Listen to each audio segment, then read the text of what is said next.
Hey everybody, this is Dan from Cerberus Live Scan and Solutions for the Firearm Industry. Welcome back to our next episode. If you joined us on the previous 6 or so, hit that like and subscribe on whatever platform that you're on so you get updated on the latest releases. If you have joined us for those previous ones, we've talked about creation of the SOT, how to get the SOT, creation of the account, how to set it up, the different types of submittals, the different types of forms that are out there, and then a walkthrough on how to do a form 4. And on this episode, episode 7, we're going to talk through errors that happen during the submittal process, predominantly typically with the customer's account, how they have their data and mismatches on stuff, and then a couple ATF isms as well on there. So we'll get into it. So what I have here is the eForms account. I'm actually at the certification step. If you need to get here, look at episode 6. It'll actually walk you through the manual process of how to put a form 4 in. And then also at the end of that, we talk about the power of Cerberus. What you have here is Cerberus Live Scan on here showing some of the automation that we have built in some pieces. It's a tool for it, but you can do it without it. So on this stamp application, on this form 4, I've already paid for the stamp. It's a simple pay window that pops up, and you would put in either the shop credit card or you put in the customer credit card. I actually recommend the shop credit card from a speed standpoint to autofill. And if there is ever an issue, the refund or withdrawal would come back to the shop card, and then you can work on that through your POS. So, but I'm going to flip up a couple ones. What we're going to have here for errors, there are 3 predominant errors that we're going to talk through and show, and actually a 4th bonus one, which is an ATF piece. On the screen, I have on the far right, I have the transferee must be someone who is identified as a responsible person, train stop. That is a data mismatch between what is in the eForm 4 application and the customer's profile. And I'll show you how to work through that. And then the other one that we have is bad PIN. That's pretty self-explanatory. The customer did not put in the proper PIN. And then the other one that we have is an error has occurred after the customer puts in a correct their eForm account ID and a PIN. You'll just simply get this an error has occurred message. And I'll show you what all those mean here in a second. So,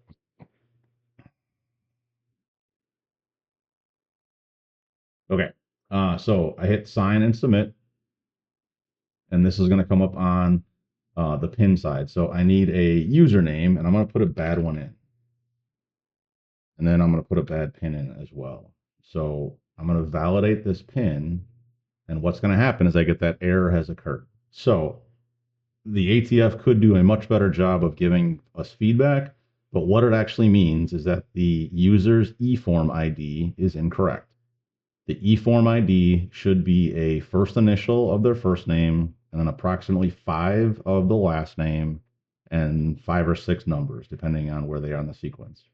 That's what it should look like. It should not be an email. It should not be anything else. It's going to be a first initial. It's going to be part of their last name, and it's going to be 5 or 6 digits. And that is going to come to them from the ATF. It's going to come to them after they register for their eForm account. In Cerberus, we can help do that. You see this register new button on the bottom that'll help populate it. But from that ATF main screen, and if you there's a green button and you can register. And if you look at episode, I think 4 or 5, we also talk through how to register a client in eForms. They need to check their email and double check it. The common ones are they assume it's all of their last name. So say it's a Jim Jones, right? It would be his eForm ID would be a J and then Joan, Jone, and not necessarily the S. So customers will look at it and say, "Oh, this is my name because it's supposed to be all of my name." Or like a Miller, it might just be Mille and not the R at the end. So if you put that in that way, or they transpose a number or something like that, right? So if you put the eForm ID in and they put their PIN in, then or they keep punching in correctly and you hit submit and validate, just like I did here. I'll do it again. So if I sign and submit, and I'll do just a junk one, and I validate this PIN, this is the error that I get. That is a bad eForm ID. Okay. So the next one is we get the customer puts in their correct eForm ID, and what they think is the correct PIN. And this is the error that's going to pop up. It's going to say transfer PIN entered for the user ID was invalid. Please try again. So that's a simple, they have a number transpose. They need to double check their records on the PIN. If they do not remember their PIN, we can help them fix that, or they can fix that. To fix the bad PIN, they have to log into their eForms account. If you're doing it at the shop, I recommend that you do it under incognito or an in private session. That way you don't get logged out of your shop account. Then this upper left here, there's a profile tab. We click on that. And then there is password, PIN, and security maintenance. And 2/3 of the way down, there is this forgotten PIN section. That is where the client can reset their PIN. And it'll walk through the steps on that. I believe there's an email that says, are you trying to reset this, et cetera, et cetera. And it'll work through some of those pieces. So if you get this error, the bad PIN one, they either have to double check their records, or if they have forgotten their PIN, they need to log into their account and then go to this profile password and this forgotten PIN piece, or update PIN if they can work through that. So that's how that one gets resolved. So the next one that we have is the bad data. So we have a correct or known good eForms ID. We have the customer is confident the PIN is correct, and you get to this message: transferee must be someone who is identified in the responsible person's train stop. Now, what that tells us is that we have a data mismatch between what is in their eForms profile and what is in the Form 4 application. The fastest way to resolve this is to get the customer to log into their profile, and we'll do a split screen here. So I've split the screen. I'm in the client profile on the right-hand side. Let me hide that. In the client profile on the right-hand side, they've logged into their account, and I'm going to go to profile here, and I'm going to pull up their data. And then on the eForm side, on the shop side, I am going to go back to the transferee train stop. And what we need to do here is we need to look and make sure that everything jives between these two. So first off, if you look at it, I have the info email on here as the form receipt. This is what's in the client profile info email, but in my application, I put Dan. That's a failure. Okay.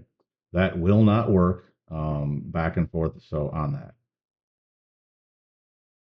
So that's the first one I have to fix. I either have to update this form receipt email, because it says all PDFs, form submissions, access, etc. Go to here. This email here must match this email here. Okay. The next piece that I'm going to look is at the address. And if you notice, I'm going to actually fix this. So I thought I had it fixed the other way. This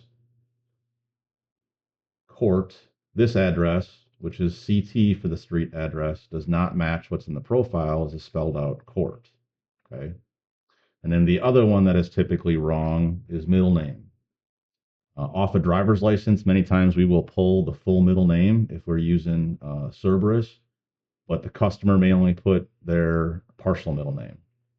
So the three that you will get typically is going to be email errors.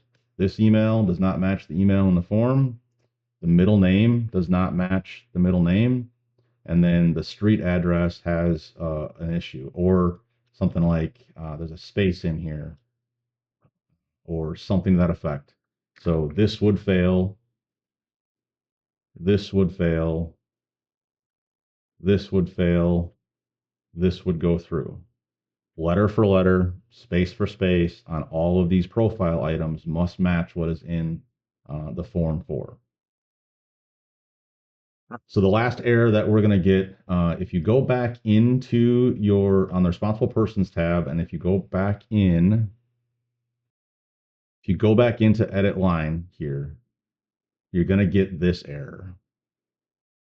From what we figured out, that this basically is a file handling issue with the ATF on how to protect kind of the EFTs so that you can't download them later on. So they don't actually show in the digital documents once you submit.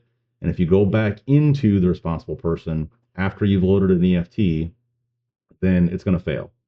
So what I've told people and what I found success with is if I go back into the RP, then I need to rebrowse and reload the fingerprints. So I'm gonna reload this. Now it's good. And then save and close. And I don't go back in. Once I know it's known good, I don't go back into the responsible person. I don't edit line again. The fear or assumption is that it will disassociate that EFT file, and we need to upload it and make sure that it's in there. So those are the 4 error messages that you're going to see that you can possibly get on eForms. We have bad transferee. So that's, let me back up. So let's start with this one. You have just this error after a eForm ID and PIN is put in. So that is a bad eForm ID from the client. Again, the pattern is typically first initial of first name, one initial of the first name, part of the last name, and then 5 or 6 digits. That's the pattern it's looking for. If you just get this error, it's not a good eForm ID and it's going to fail. So the next one is going to be bad PIN. You have the customer puts in a known good eForms ID and they put in a PIN they think is correct. You'll get simply this transferee PIN is incorrect. They either have to get the correct PIN put in or they need to log into their account and reset, update their PIN. The last one that you're going to see at the certification piece is transferee must be someone on the RP. So that is a mismatch between the client's profile in eForms and what is in the data that is in the Form 4. Typically, it's email, followed next by middle name, followed next by street address. Typically, are the top 3 issues that need to be corrected. And again, letter for letter, space for space must be correct between what's in their profile on eForms and what's in the Form 4 that you're building. And then the last one I showed you is if you go back in, if you have a EFT loaded on eForms and you go back into this edit line piece, on the RP, you'll get an error, and it's basically a file retrieval for the EFT piece. So you have to reload the EFT and then keep moving. So that's it for this episode. If you like what we're doing and you find it beneficial, please like and share. Give us a review. Give us some feedback. We're on Spotify, iHeart, Amazon Music, as well as on YouTube channel. So we both have the videos and the audio up on YouTube, plus some other pieces we're putting there. So like and follow Solutions for the Firearm Industry on Spotify. Our website is petersonfarmsusa.com. This is it.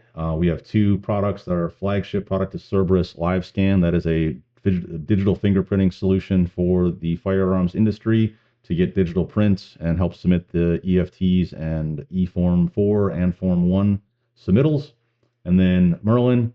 Merlin is our warehouse search tool, and we are wired up into these warehouses. We can pull down, if you have an account with these guys, you can pull down their data and put them all in one on one screen as opposed to flipping through a dozen different web tabs. So if you like what we're doing, please give us some feedback, like and share us so everyone can find us. And if you got any questions, please reach out. Happy to talk. Thank you.